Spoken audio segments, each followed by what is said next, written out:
If this is a dream.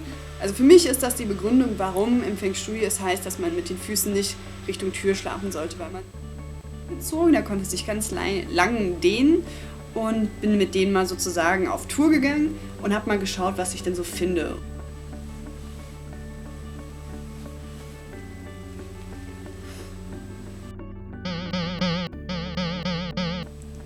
Ich würde sagen, es gibt quasi 2 Grundarten, in einen luziden Traum reinzukommen.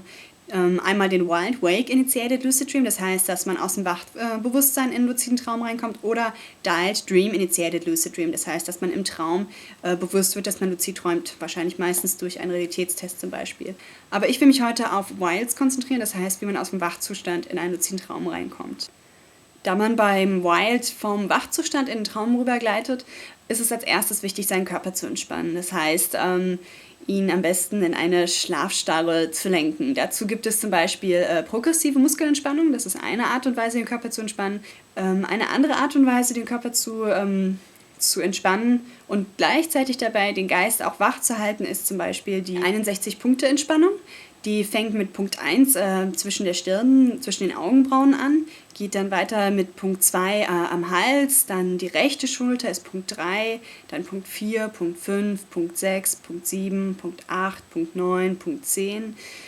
Und es geht darum, bei jedem Punkt den Ort am Körper genau zu fühlen. Am besten ist es, wenn er vielleicht leicht warm wird und sich entspannt, und dann weiter zum nächsten Punkt geht. Oft ist es so, dass man dann plötzlich während der Übung vergisst, dass man gerade die Übung macht und mit den Gedanken abschweift zu irgendwelchen anderen Sachen, sich dann aber am besten immer wieder zurückruft, diese Übung zu machen, um sich weiter zu fokussieren auf seinen Körper und den Geist wach zu halten und dann die ganzen Punkte abzuklappern. Dann gibt es noch die Count Yourself to Sleep Technik, also sich selber in den Schlaf zu zählen, so ähnlich wie Schafe zählen. Man fängt an mit 1, denkt 1 und danach ich träume, 2, ich träume, 3, ich träume und das immer weiter bis 100 zählen, um den Geist wach zu halten und sich immer wieder daran zu erinnern, dass man wahrscheinlich gleich träumen wird. Ich glaube, es ist vielleicht wirklich sinnvoll, wenn man sich einen Gegenstand, ein Schaf oder sonst irgendwas vorstellt, was dann einfach von der einen Seite auf die andere Seite springt und dem man mit den Augen folgt, weil ein Indikator von Träumen ist es, dass man die Augen dabei bewegt. Und ich glaube, ich habe auch irgendwo mal gelesen, dass man dadurch auch besser in den Traumzustand kommt. Wenn dein ganzer Körper entspannt ist und dein Geist immer noch wach ist und vielleicht schon ein paar Vibrationen einsetzen oder andere Anzeichen, dass du jetzt gleich in einem luziden Traum bist oder out of body traveln kannst, dann kannst du die Zwei-Körper-Technik anwenden. Das heißt, dass du dir 2 Körper vorstellst, einmal deinen materiellen aus der Wachwirklichkeit und einen feinstofflichen in der Traumwelt.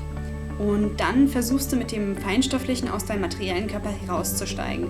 Entweder du steigst heraus, du rollst heraus, du schwimmst heraus oder du krabbelst heraus, je nachdem, was du dir am besten vorstellen kannst.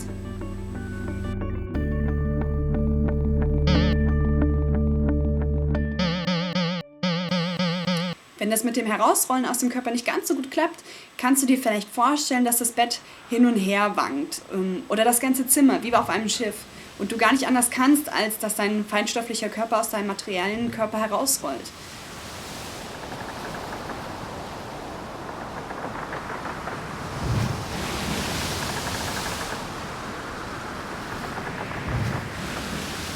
Oder wenn du nicht mit dem ganzen Körper dir etwas vorstellen kannst, kannst du auch einfach mit Teilen anfangen.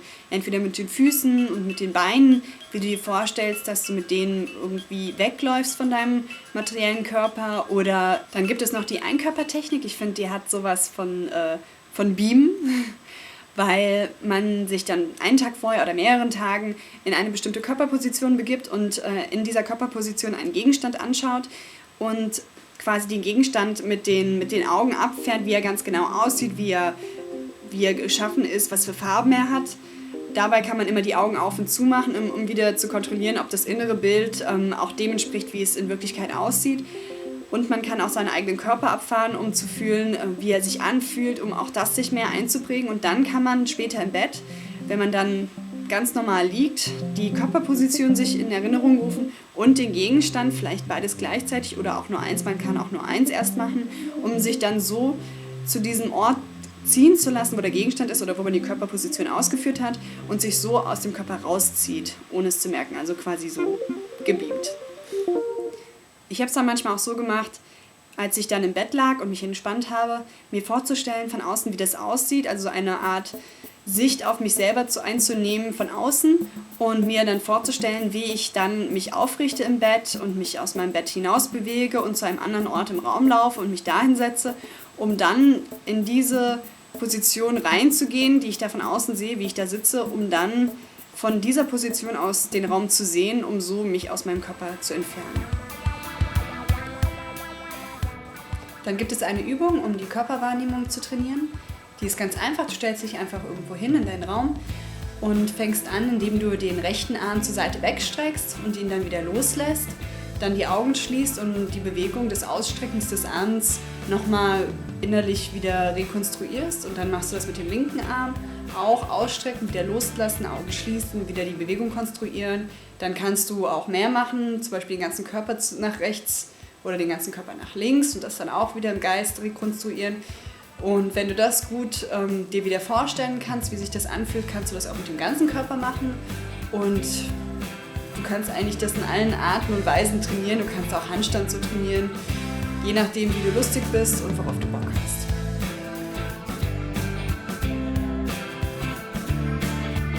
Einmal war das so, ich habe irgendwie ein Mittagsschläfchen gehalten und plötzlich merkte ich, dass mein Fuß sich loslöste von meinem materiellen Fuß. Ich dachte, wow, cool, mein Fuß ist hier so ein bisschen los, mal schauen, was ich damit jetzt machen kann. Und dachte, naja, habe ich den mal so ein bisschen lang gezogen, der konnte sich ganz lang dehnen und bin mit denen mal sozusagen auf Tour gegangen und habe mal geschaut, was ich denn so finde.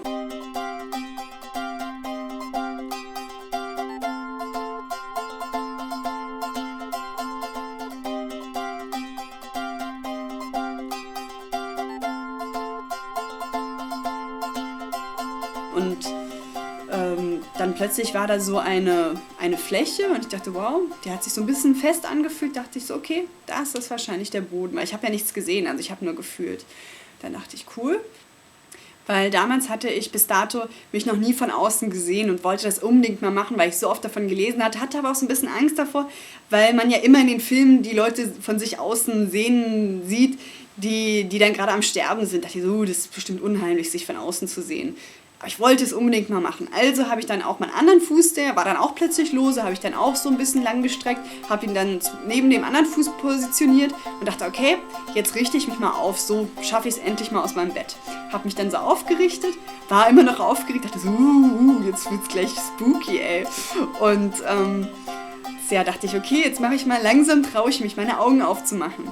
Habe dann gedacht, okay, ich schaue aber erstmal irgendwie auf meine Füße, um ein bisschen die Situation zu stabilisieren und nicht sofort zu erschrecken, falls der Raum irgendwie völlig strange aussieht. Ich wusste ja nicht so ganz genau, was auf mich zukommt.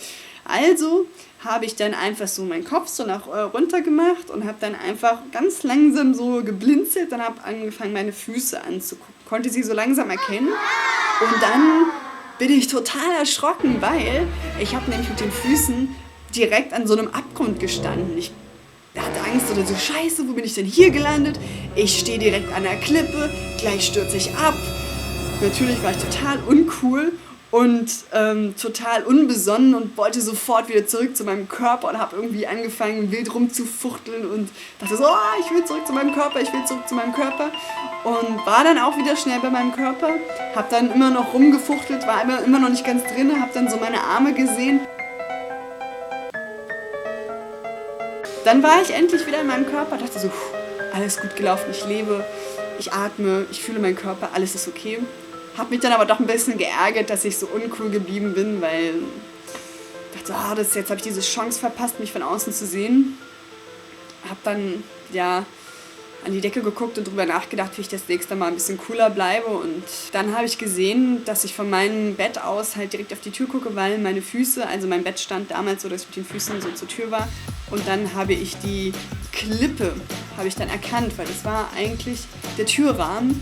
Und dann ist mir klar geworden, dass ich gar nicht auf dem Boden gestanden habe, sondern an der Wand und deswegen beim Türrahmen dachte, das wäre der Abgrund. Und ich glaube, das ist die Begründung, also für mich ist das die Begründung, warum im Feng Shui es heißt, dass man mit den Füßen nicht Richtung Tür schlafen sollte, weil man sonst vielleicht erschreckt, weil da plötzlich ein Loch im Boden ist, wenn man zufällig an der Wand irgendwie landet.